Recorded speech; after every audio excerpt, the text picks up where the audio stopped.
I arrived at my brother's promotion ceremony at West Point, uncertain whether I was truly expected. My name wasn't on the invitation. My name wasn't on any guest list. Lieutenant Colonel Grace Halberg was curiously absent.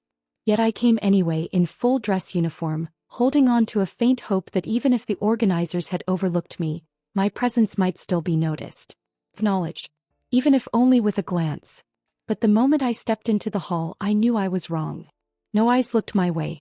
No greetings. No nod acknowledging rank. I walked past my family, my father, my stepmother, cousins, all laughing and focused on my brother at the podium. No one looked at me. No one lifted a hand to make space. I stood quietly by the wall, my uniform impeccably pressed, medals pinned to my chest, each one a testament to real missions, real sacrifices, moments I'd made life and death decisions. But to them I was a stranger, an unwelcome guest. My stepmother glanced at my uniform with a faint smile. "That outfit, it doesn't really suit you, Grace." I didn't reply. I only offered a slight nod as if I'd heard it all before. But inside my chest felt like it was being crushed. I had thought I learned to hold my emotions in check. That after being wounded, losing comrades, I couldn't be hurt by something as small as cold glances at a family event. I was wrong. This pain wasn't sharp or bloody. It was smoldering, seeping into every breath, like standing in a room full of relatives and still feeling entirely unseen. I looked toward the stage. My brother was smiling, radiant. Applause filled the room, pride, joy. I stood motionless, completely unsure what to do with myself, where to look or how to hold my hands. In that room I was the only one who had actually led soldiers in the field. But I was also the only one no one saw. And in that moment I stopped being Lieutenant Colonel Grace Halberg. I was nothing more than a shadow, an extra, a forgotten name. I had grown accustomed to being left behind. It didn't hit me like a storm. It was more like gentle rain, persistent and quiet, soaking into every corner of my childhood memories. I vividly remember graduating from West Point, the proudest moment of my life as a soldier. The ceremony was majestic, the sun bright on the stage. Classmates were being hugged by parents, cheering, many wiping tears. Bouquets of flowers. Shouts of joy. Me. I stood alone, clutching my own hands. No one awaited me at the foot of the steps. No sign bearing the name Halberg. No bouquet. No hugs. I just stood there looking toward the stands, where my family should have been, and saw empty seats. At that time I told myself, they must be busy. They must have a good reason. Military discipline taught me, don't let personal feelings compromise duty. But that emptiness followed me for years. Every holiday, every family visit. One Christmas Eve my father brought out a family heirloom, an old watch passed through 3 generations. He handed it to my brother saying, "You're the one who'll carry on the family legacy." I sat through it all, silent, forced into a smile. A few minutes later my stepmother handed me a thin envelope, an Amazon gift card. "You're very practical, aren't you, Grace?" I nodded, playing my usual role in that house. The strong one who needs no attention, the daughter who doesn't truly belong. Yet that night, lying alone in my room, I let myself grieve, not for the gifts or the watch, but for the truth glaring back at me. I was never a necessary part of this family. I was present, but never truly expected. As I grew older I learned to endure silence. But that didn't make loneliness any lighter. It just became more familiar. And sometimes familiarity is the cruelest burden of all. I never sought praise. But I believed in truth. I once led a rescue mission along a border. A complex, dangerous operation that demanded split-second decisions under chaos. I'd gone 3 days without sleep, coordinating teams, guiding hundreds of civilians and soldiers to safety without a single casualty. I didn't view it as heroic. I was simply doing my duty. Weeks later, a military news article covered the mission. I opened it, but it didn't reflect my face. It reflected my brother's. His name was bold across the page alongside the description, a model of strategic coordination under pressure. Underneath, his words suggested he was the mission leader, as if my decisions, sleepless nights, difficult orders, had never happened. I waited for a correction, an apology, a line saying, she was the one in charge. Nothing ever came. My family shared the article proudly. My father called his friends to boast. My stepmother posted, My son has proven that the next generation can do even better. My brother? He simply stayed silent. His silence cut deeper than any accusation. This wasn't a mistake. It wasn't clerical. It was deliberate. Calculated. I felt as though someone had stolen my voice and placed another's words in my mouth.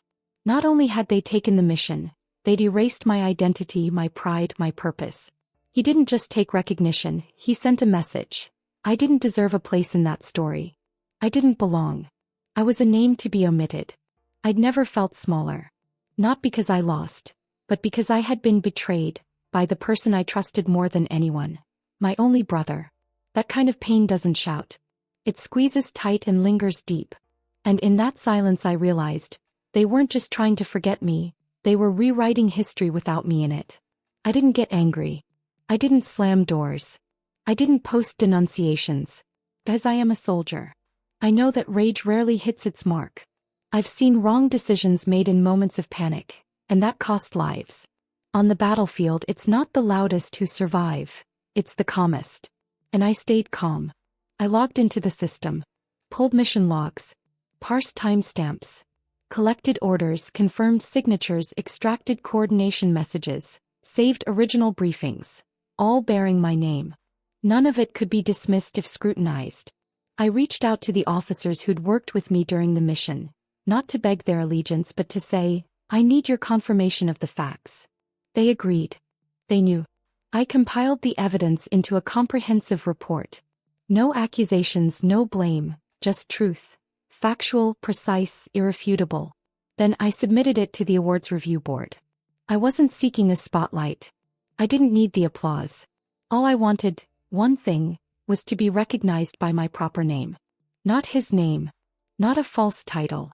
But Lieutenant Colonel Grace Halberg, the actual leader of the mission. I knew the application might be rejected. I knew my family would call it making a scene. I knew the media might not care. But I acted only for myself. And I wasn't afraid. Because by then I'd lost nothing. No family validation. No seat at their table. All I still had, my only non-negotiable, was integrity. And if you keep your integrity, you are never truly alone. So I submitted the report. Closed my laptop. Then returned to training my team, like any typical day.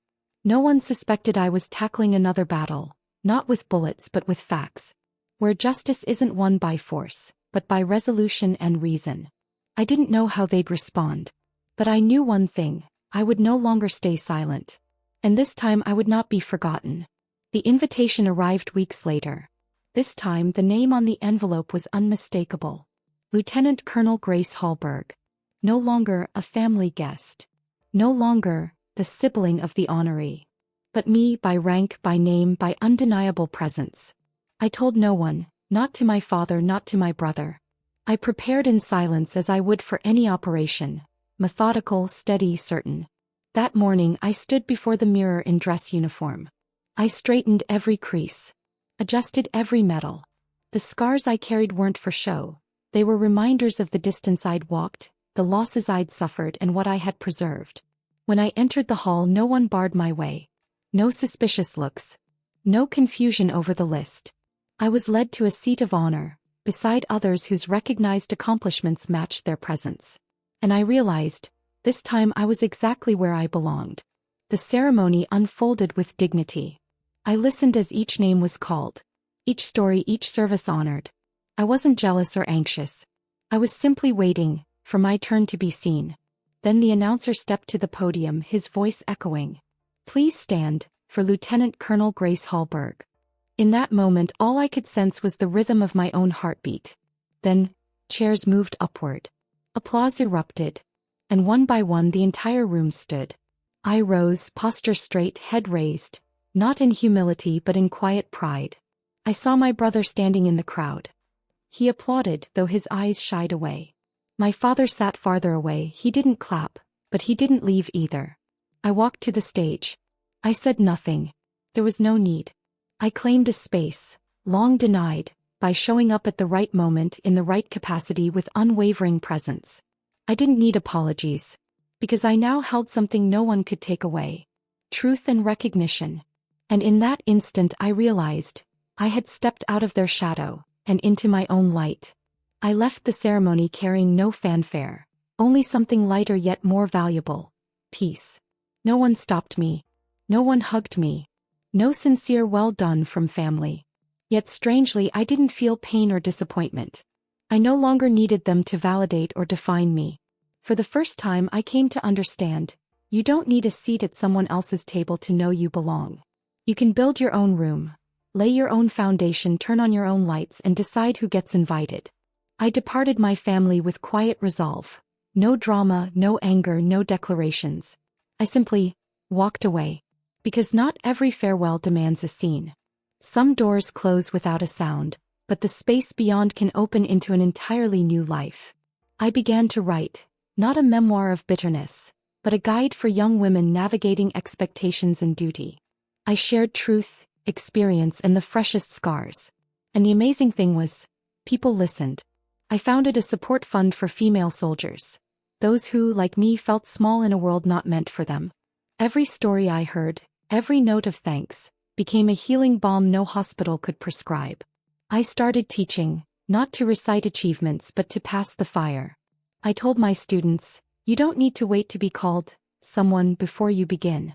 Just remember who you are, and soon they'll learn to remember too. I am no longer the Halberg daughter. I am no longer my brother's shadow. I am Grace, a colonel, a writer, a mentor, a woman living by her values, even when there's no applause. I don't need my father's approval. I don't need my stepmother's apology.